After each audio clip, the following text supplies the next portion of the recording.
My name is Joe Palladino. I'm a palliative care physician with the Serious Illness Care Program at Ariadne Labs, an innovation center at Brigham and Women's Hospital and the Harvard T.H. Chan School of Public Health in Boston. We developed a toolkit to help health systems and clinicians proactively communicate with patients in the community who have underlying health conditions and are at higher risk of severe complications of COVID-19 should they contract it. This includes a conversation guide that supports clinicians to share meaningful information with patients about the risks, to counsel patients on the protective measures they can take to prevent infection, and to understand what matters most to patients in the event that they contract COVID-19 and become critically ill. In this short video, we demonstrate use of the conversation guide in a simulated telehealth visit as part of routine ambulatory care, and briefly describe the toolkit and other resources available. Mr. Garcia is a 72-year-old retired bus driver who lives at home with his wife and 19-year-old granddaughter. He has chronic obstructive pulmonary disease and type 2 diabetes. He is a current smoker. This conversation takes place during a telehealth visit with his primary care physician, Dr. Sanders.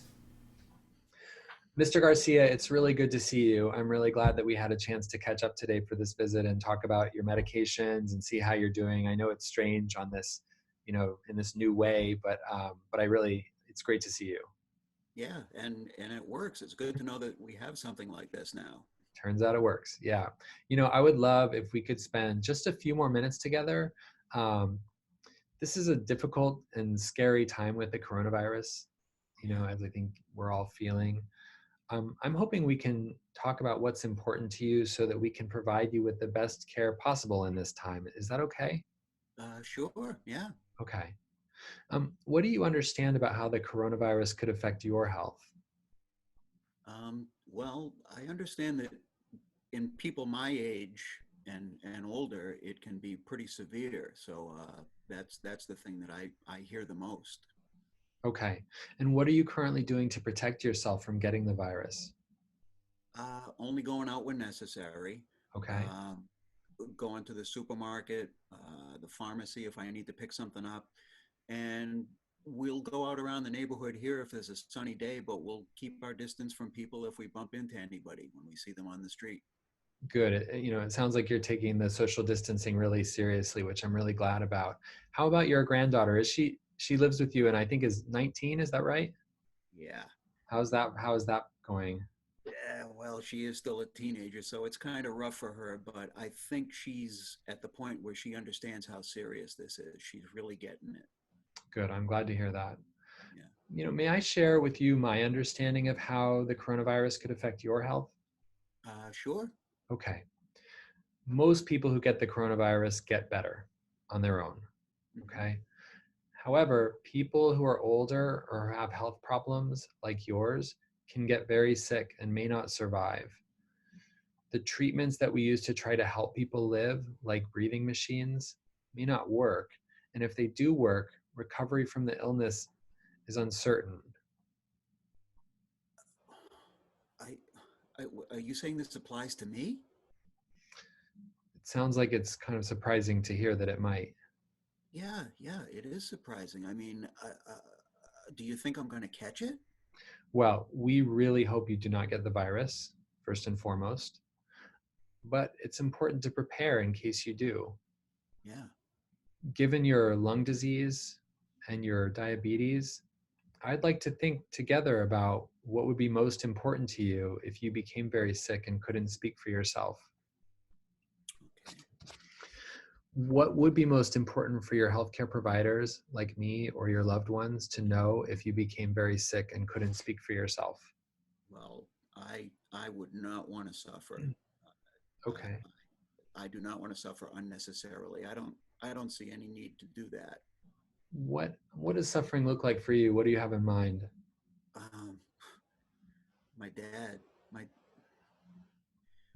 My dad had lung cancer, and it was really rough what he went through. And at the very end, he was on a ventilator, and he died on a ventilator, and it was really rough to watch. It was hard.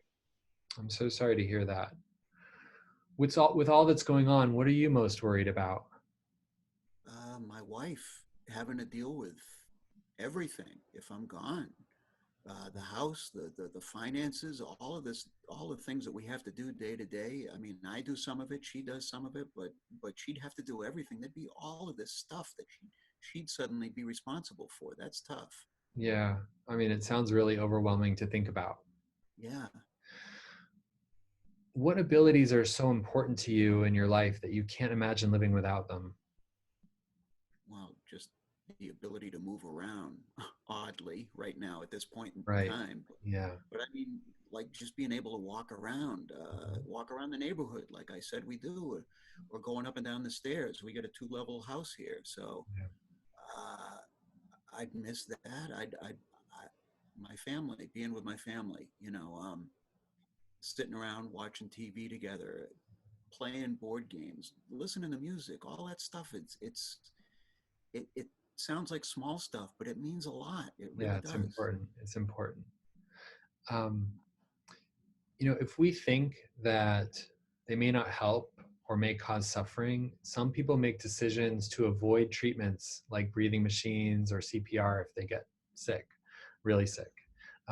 If you got very sick, have you thought about medical treatments that you may or may not want to receive? Well, after seeing my dad, what he went through, the ventilator, I mean, I could understand maybe a mask or something, but Mhm. the tube down the throat, all of that stuff, I wouldn't want that. Okay.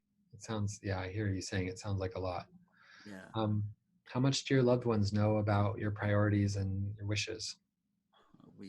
No, we haven't talked about this really, not in this detail like we are right now. I think my wife has a general idea about what I want, but we've never sat down and talked like this. Okay. Well, this can be hard to talk about. Yeah. And at the same time, this conversation can help us ensure that what matters most to you guides your care if you get sick. Okay. Yeah. And I've heard you say that um, not suffering unnecessarily is really important. Uh, and that, being able to do some of the things that you do every day with your family, including walking around and getting around your house, are really important to Yeah. you. Yeah. And I also know that protecting your family is really important to you. And I think it's important to share this information with your loved ones so that they can speak for you if you're not able, and because it will actually protect them in some ways to know in advance what are the kinds of things that would be important to you. Yeah. I never got it before. I never thought of it like this, but it makes a lot of sense now that you say that. Yeah, so I'd recommend that we complete a healthcare proxy so we know who you trust to make decisions if you can't.